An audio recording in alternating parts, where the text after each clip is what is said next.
The Bible says in 2 Timothy chapter 3 verse 1 to 5, the Bible says in 2 Timothy chapter 3 verse 1 to 5, this know also that in the last days perilous times shall come, for men shall be lovers of their own selves, covetous, boasters, proud, blasphemers, disobedient to parents, unthankful, unholy, without natural affection, truce breakers, false accusers, incontinent, fierce, despisers of those that are good, traitors, heady, high-minded, lovers of pleasures more than lovers of God, having a form of godliness, but denying the power thereof.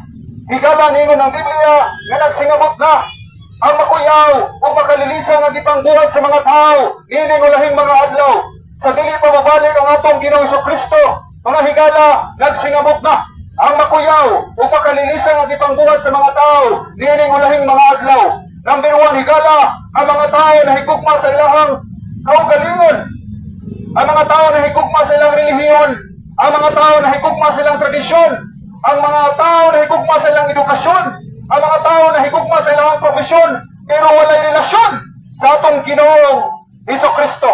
Higala, nagsingabot na ang makuyaw o makalilisan ang ipangbuhat sa mga tao, niining ulahing mga adlaw.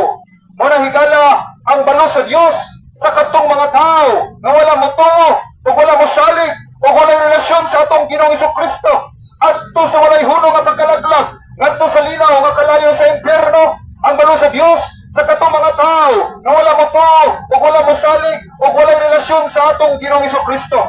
Ang Biblia nagingon sa 2 Thessalonians chapter 1 verse 7 to 9, when the Lord Jesus shall be revealed from heaven with his mighty angels in flaming fire, taking vengeance of them that know not God and that obey not the gospel of our Lord Jesus Christ, who shall be punished with everlasting destruction from the presence of the Lord and from the glory of his power.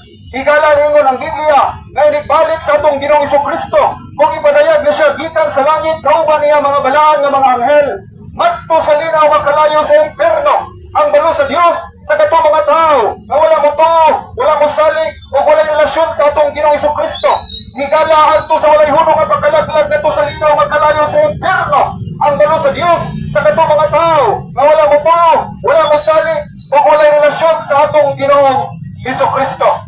Higala, dapat kang maminaw sa pulong sa Diyos na may muhatag og kaluwasan sa atong mga makasasala nga kalag. Munang tuyong tumong nga niari ang atong Ginoong Jesucristo 2,000 years ago. Ano man, para sa pagtubos o para sa pagluwas sa mga makasasala nga kalag. And the Bible says in 1 Timothy chapter 1 verse 15, this is a faithful saying and worthy of all acceptation, that how in Christ Jesus came into the world to save sinners. Higala, ningon ang Biblia sa Hebrews chapter 9 verse 27. Ang Biblia higala ningon sa Hebrews chapter 9 verse 27. As it is appointed unto man once to die, but after this the judgment. Ningon ang Biblia higala sa makausa, ikatakda na ang tao mamatay, iniguman niya ang paghukom. Ikataksa na sa tao nga mamatay, iniguman niya ang paghukom. Duwari padungan sa tao, iniguman sa kamatayon. Langit o impyerno, walay tunga-tunga higala.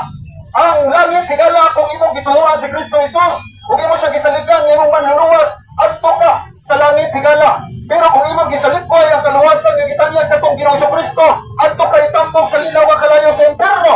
Ang balo sa Dios sa katong mga tao